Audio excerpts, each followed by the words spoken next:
ये जो सरकार है इस तरह से जो काम कर रही है, ये सब कुछ इसीलिए है कि उसे मालूम है कि लोगों की वोट की जरूरत ही नहीं है। लोगों के वोट भाड़ में जाए, उनसे कोई लेना देना नहीं, क्योंकि उनके पास मशीन है। और अब एक और खतरनाक स्थिति है साथियों, कि सरकार इस बात पर विचार कर रही है कि जो बिहार का चुनाव होगा, जो अक्टूबर और नवंबर में चुनाव बिहार का होना है, अगर ये कोरोना का संकट नहीं बढ़ा, यही रुक गया, तो अक्टूबर नवंबर में चुनाव होंगे। अन्यथा हो सकता है कि चुनाव वो टाले भी जाएं। लेकिन बीजेपी, कोरोना से लोग मर रहे हैं, मर जाएं, प्रवासी मजदूर बेचारे इस सड़क पर चल रहे हैं, मर जाएं, रेलवे में मजदूर हैं, मर जाएं, उन्हें रोटी ना मिले, उन्हें पानी ना मिले, उन्हें कुछ भी ना मिले, मरते हैं, मर जाए, सरकार की आंखों के सामने मिल जाए, उसे कोई लेना देना नहीं है। उस स्थिति में सरकार जश्न की तैयारी कर रही है और उसने बिहार के चुनावों की तैयारी शुरू कर दी है।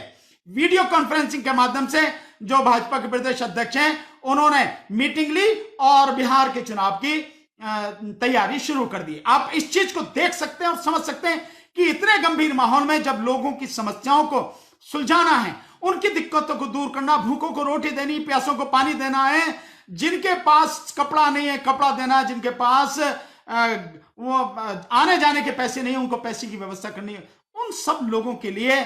और आप मेडिकल फैसिलिटी उसे तो छोड़ ही दीजिए, जब डॉक्टरों को आज तक इस कोरोना के संकट के बाद आज 31 तारीख हो गई, यानी आप मान लीजिए कि 67 दिन आज हो चुके हैं, जब डॉक्टरों के लिए पीपीई किट नहीं है, जो स्टाफ है, मेडिकल स्टाफ है, उसके लिए पीपीई किट नहीं है प्रॉपर तरीके से, जो सुरक्षा, जो सफाई कर्मचारी हैं उनके लिए नहीं है, जो लैब असिस्टेंट है उनके लिए नहीं है, जो पुलिस वाले हैं उनके लिए नहीं है, तो बाकी और सारी चीजों का क्या हाल होगा, आप इसको लगा सकते हैं। तो इन सारी चीजों में उसने चुनाव की तैयारी शुरू कर दी। और उस चुनाव की तैयारी में वो क्या करने जा रहे हैं साथियों, उनका वो तैयारी कर रहे हैं कि ये चुनाव ऑनलाइन कराया जाए, बिहार का चुनाव ऑनलाइन। अब आप समझ सकते हैं कि ईवीएम में ही कितना बड़ा घोटाला है, ईवीएम में ही कितना बड़ा घपला है। उसके लिए मैं बार बार आप सब लोगों को बता चुका हूं, सब लोगों को कह चुका हूं कि जिस तरह से सरकार ने इवन सुप्रीम कोर्ट में माना, जो सुब्रमण्यम स्वामी का जो वो पिटीशन था, उस पिटीशन में उन्होंने जो बात कही, सुप्रीम कोर्ट ने अपने 8 अक्टूबर 2013 के जजमेंट में बाकायदा उसे कोट किया और उसमें एक्सेप्ट किया कि ईवीएम से free, fair and transparent election संभव नहीं है, यानी कि स्वतंत्र, निष्पक्ष और पारदर्शी चुनाव संभव नहीं है ईवीएम से। और उसके लिए वीवीपैट लगा दिया। और अब वीवीपैट के भी विषय में साफ मालूम हो रहा है, सब जानने हैं, हमने तो उसका बाकायदा डेमोन्स्ट्रेशन भी करके दिखाया। जंतर मंतर पर हमारे जो साथी हैं, गुजरात के साथी हैं उन्होंने, और जो हमारे तमिलनाडु के साथी हैं, एक बड़े मशहूर अभिनेता भी हैं तमिलनाडु के, मंसूर अली खान साहब, उन्होंने बाकायदा ये साबित करके दिखाया कि वीवीपैट में भी गड़बड़ी है। सुप्रीम कोर्ट में पिटीशन डाली उन्होंने, सुप्रीम कोर्ट ने सुनाई नहीं, उनकी पिटीशन खारिज कर दी, वो भी हमने बताया। तो जिस तरह से ये हो रहा है, और फिर आप देखिए वीवीपैट और ये ईवीएम, ये क्या है, मशीनें हैं। जिस देश की आधी से अधिक आबादी अनपढ़ हो, जिस देश की आधी से अधिक आबादी को पता ही नहीं है कुछ भी, इस टेक्नोलॉजी का पता नहीं है, इवन जो पढ़े लिखे लोग हैं, जैसे मैं एडवोकेट हूं और बहुत सारे साथी हैं, उनको छोड़, जो टेक्निकल इंजीनियर हैं, जो इस सारी चीज को जानते हैं, मैकेनिकल इंजीनियर हैं, उनको अगर हम छोड़ दें तो बाकी सारे के सारे जो लोग हैं वो जानते नहीं है। पढ़े लिखे लोग ने, हाईली क्वालिफाइड लोग नहीं जानते कि ईवीएम किस तरह से वर्क करती है। और बाकायदा उस पिटीशन में जो सुप्रीम कोर्ट ने डिसाइड किया 8 अक्टूबर 2013 को, उसमें कहा गया कि ईवीएम में बटन दबाने का मतलब यह नहीं है कि आपकी वोट पड़ गई, क्योंकि बटन दबाने से व्यक्ति को नहीं मालूम कि उसकी वोट कहां गई है, वो वैलिड है या इनवैलिड है, वो वोट जिसको दी थी उसी को गई है, उसी व्यक्ति और पार्टी को गई है, या वो किसी और को गई है, कहां गई है, कुछ नहीं मालूम। तो बटन दबाना और लाल बत्ती का जलना, इसका मतलब यह नहीं है कि हमने वोट कर दिया और हमारा वोट हो गया।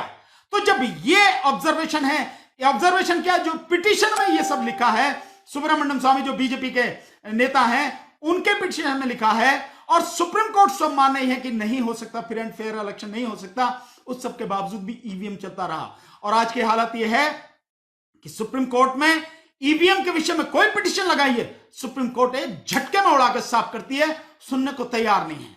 और मैं ये वैसे नहीं कर रहा, मैं बहुत समय पहले से सुप्रीम कोर्ट के विषय में लगातार बोलता रहा हूं कि सुप्रीम कोर्ट को जो करना चाहिए वो नहीं कर रही, संविधान की रक्षा वो नहीं कर रही, लोगों के हित में वो जो डिसीजन है वो नहीं दे रही है, वो सरकार के हाथ का खिलौना बन गई है। और अब सारी की सारी चीजें लोगों के सामने आ रही हैं। अब बहुत लोगों ने धीरे धीरे बोलना शुरू कर दिया है। मैं बहुत समय से, क्योंकि मैं उस इंस्टीट्यूशन का हिस्सा हूं, मैं एक वकील होने के नाते वो सारी चीजें जो होती हैं अदालतों में, इसमें कानून में, मैं वो सारी प्रक्रिया को जानता हूं, समझता हूं। इसलिए सच्चाई लोगों के सामने रखना, उन्हें बताना, ये मेरी जिम्मेदारी है और मैं उस काम को लगातार करता रहा हूं। तो सुप्रीम कोर्ट मान नहीं उसके, वो भी नहीं स्थिति।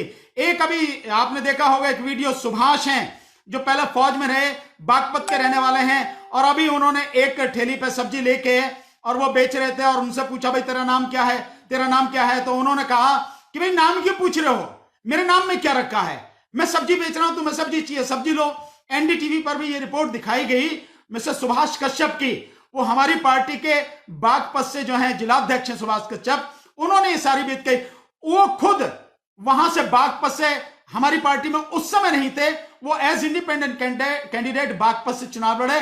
और आपको जानकर हैरानी होगी कि जिस बूथ में उनकी वोट है, उस बूथ में उनकी वोट 0 निकली। आदमी मान लेता हूं कि उसका भाई नहीं देगा, पिता नहीं देगा, पत्नी नहीं देगी, मां नहीं देगी, बच्चे नहीं देंगे, आदमी खुद तो अपने लिए अपनी वोट देगा, वो भी वोट नहीं निकली। और ये रिकॉर्ड है, ऐसा नहीं है कि रिकॉर्ड नहीं है, ये रिकॉर्ड है कि उसमें उनकी वोट 0 निकली। और ऐसे एक नहीं, मध्य प्रदेश का भी एक उदाहरण है। मैंने पूरी डिटेल में ये सारी चीजें जो ईवीएम के विषय में हम आंदोलन करे तो मैंने हर चीज एक एक करके बताई है, बहुत सिस्टमेटिक ढंग से मैंने पूरी कानूनी वो सारी चीजें देते हुए मैंने एक जो पेपर है, 4 पेज का पेपर है, वो भी लिखा, उसमें पूरी डिटेल लिखी है। और उसमें वो भी बताया है कि जिस तरह से द क्विंट ने आरटीआई लगाई और उस आरटीआई के जवाब में जो इलेक्शन कमीशन ने बताया है वो कि हमें ये नहीं पता, उसने कहा कि भाई वीवीपैट से जितनी भी गिनती हुई है कम से कम वही बता दो, तो कह रहा हमें पता नहीं है वीवीपैट से क्या कितनी गिनती हुई है, वीवीपैट का रिकॉर्ड हमारे पास नहीं है। अरे इलेक्शन कमीशन के पास लोकसभा का इलेक्शन की वीवीपैट की जो उसके पास इंफॉर्मेशन नहीं है। जो इलेक्शन कमीशन कहता था 1 जून 2019 को, उसने कहा कि हम जल्दी से जल्दी 2 महीने के अंदर वो बता देंगे, पूरी डिटेल बता देंगे लोकसभा इलेक्शन की। आज आप समझिए कि आज पूरा 1 साल हो गया, वो पूरी चीज नहीं बता पा रहा इलेक्शन कमीशन नहीं बता पा रहा 2019 के चुनाव के विषय में, लोकसभा चुनाव के विषय में कोई जानकारी नहीं दे रहा। ये स्थिति है। और जिस तरह से उसने पूरी गुलामी की है और सरकार के सामने, मोदी सरकार के सामने पूरी तरह से इलेक्शन कमीशन ने सरेंडर कर दिया, आप इस स्थितियों को समझ सकते हैं।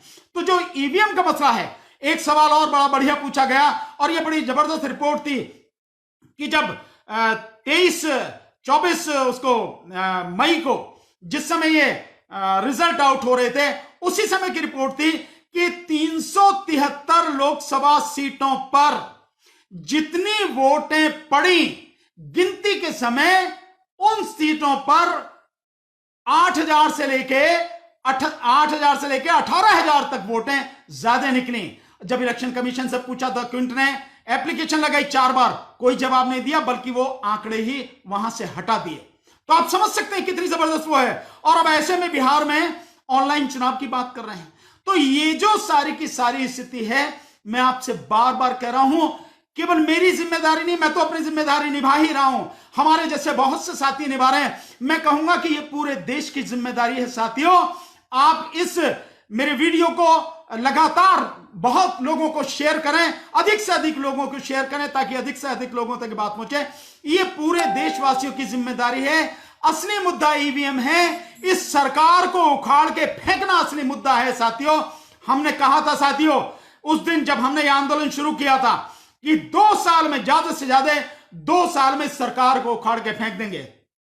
अनफॉर्चुनेटली ये प्राकृतिक ऐसा हो गया कि ये जो लॉकडाउन हुआ ये तो सरकार ने किया, लेकिन ये कोरोना संकट जो आया, ये 3 महीने और नहीं आता, हम निश्चित रूप से सरकार की जड़ें हिला चुके होते, हम उस लेवल तक पहुंच गए थे। पर कोई बात नहीं साथियों, अब आने वाले समय में जैसे ही ये लॉकडाउन खुलेगा, जैसे ही कोरोना संकट ये टलेगा, उसके बाद हम पूरी ताकत, पहले से भी कहीं ज्यादा ताकत के साथ हम इस आंदोलन को शुरू करेंगे। और उसमें ईवीएम ही नहीं, ईवीएम, सीए, ये जो सीए है, एनपीआर है, एनआरसी है, ये जो निजीकरण है, और ये लॉकडाउन में जितना ये सब कुछ किया है, ये सारे के सारे मुद्दे उसमें सब इंक्लूड किए जाएंगे। और वो इंक्लूड करके इस देश में, इस देश की आजादी की दूसरी लड़ाई पूरी मजबूती के साथ हम लोग लड़ेंगे। ये हमारी जिम्मेदारी है। लेकिन साथियों, जितनी मेरी जिम्मेदारी है उतनी ही देश के हर नागरिक की जिम्मेदारी है। साथियों, हम सबको निभानी पड़ेगी जिम्मेदारी। साथियों, कोई भाग नहीं सकता, इस जिम्मेदारी से दूर नहीं हो सकता। ध्यान रखना, संकट सब पर है, सबकी दुर्गति होनी है। इस दुर्गति को हम रोक सकते हैं केवल और केवल इकट्ठे होकर, केवल और केवल कंधे से कंधा, कदम से कदम एक साथ मिलाकर ही हम इसको रोक सकते हैं। तो आज 1 साल पूरे हो गए हमारे इस आंदोलन को चलते चलते, और यह आंदोलन लगातार तब तक चलेगा। मैं बार बार इस बात को कह रहा हूं। और अब हम जो कोशिश कर रहे हैं, मैं नहीं जानता क्या स्थिति रहेगी, पर अगर थोड़ा सा भी स्थिति ये संभलती है, ठीक होती है, तो ऑनलाइन चुनाव तो होने ही नहीं देंगे वहां पे बिहार में। पर फिर भी अगर सरकार कोशिश करती है तो सड़क पर संघर्ष होगा, जबरदस्त तरीके से संघर्ष होगा। और अगर ईवीएम से भी कराती है तो मैं आज आपके माध्यम से कहता हूं, ईवीएम को बिल्कुल हम किसी कीमत पर बर्दाश्त नहीं करेंगे। हमें चाहे जिस हद तक जाना पड़े, चाहे जो करना पड़े, चाहे हमें ईवीएम को तोड़ने का एक एक्सट्रीम कदम ही क्यों ना उठाना पड़े, पर हम ईवीएम से चुनाव नहीं होने देंगे। साथियों, हम लगातार ये कोशिश कर रहे हैं, लेकिन इसमें आप सबको साथ देना। बिहार की जनता हमारे साथ पूरी तरह से साथ आ गई है साथियों। पश्चिम बंगाल के लोग हमारे साथ खड़े हैं साथियों। असम के लोग हमारे साथ में खड़े हैं। कर्नाटक हमारे साथ में खड़ा है। छत्तीसगढ़ और झारखंड हमारे साथ में आ गया है साथियों। उत्तर प्रदेश में बहुत बड़ी संख्या में लोग हमारे साथ में जुड़ गए हैं साथियों। महाराष्ट्र में बहुत बड़ी संख्या में लोग हमारे साथ जुड़ रहे हैं। उड़ीसा में, आपके तेलंगाना में, हैदराबाद में, और नीचे केरल में, तमिलनाडु तक हमारे साथ में लोग लगातार जुड़ रहे हैं साथियों। इन सारे मुद्दों पर लगातार जुड़ रहे हैं। गुजरात में बड़ी संख्या में लोग जुड़ रहे हैं। पर क्या करें, ये लॉकडाउन की वजह से जाना बिल्कुल असंभव हो गया, कहीं जा नहीं पा रहे हैं। ये जैसे ही खुलेगा, नॉर्मल स्थिति होगी पूरे देश में, इवन पंजाब में पूरी ताकत के साथ, पंजाब, हरियाणा, राजस्थान, ये सारे इसमें लगातार लोग हमसे जुड़ गए और पूरी मजबूती के साथ हम इसमें काम करेंगे साथियों। तो एक मुद्दा यह है, मैं आपसे निवेदन करना चाहता हूं, हाथ जोड़ के आपसे कहना चाहता हूं, ईवीएम का जो मुद्दा है इसे भूलना नहीं है, क्योंकि यही एक जड़ है। जिस दिन ईवीएम खत्म हो गई, आप समझ लीजिए बीजेपी सरकार ताश के पत्तों के ढेर की तरह पूरी तरह से धराशायी हो जाएगी, मिट्टी में मिल जाएगी साथियों। और इस सरकार को, इस पार्टी को मिट्टी में मिलाना ही पड़ेगा, इसको खत्म करना ही पड़ेगा। नहीं तो देश जो बर्बाद हो गया, आने वाले समय में इसकी बर्बादी की मतलब जो तस्वीर होगी, हम सब लोग शायद देख भी नहीं पाएंगे। जो आज ही हालात हो रहे हैं, मां मर गई है, मुजफ्फरपुर का उदाहरण है कि मां मर गई है, बच्चा उसको सोया हुआ समझ के उठा रहा है। रेल में लोग मर रहे हैं, 30 घंटे में पहुंचने वाली रेल 90 घंटों में पहुंच रही। कितने भयानक हालात हैं, आप इसको समझ सकते हैं।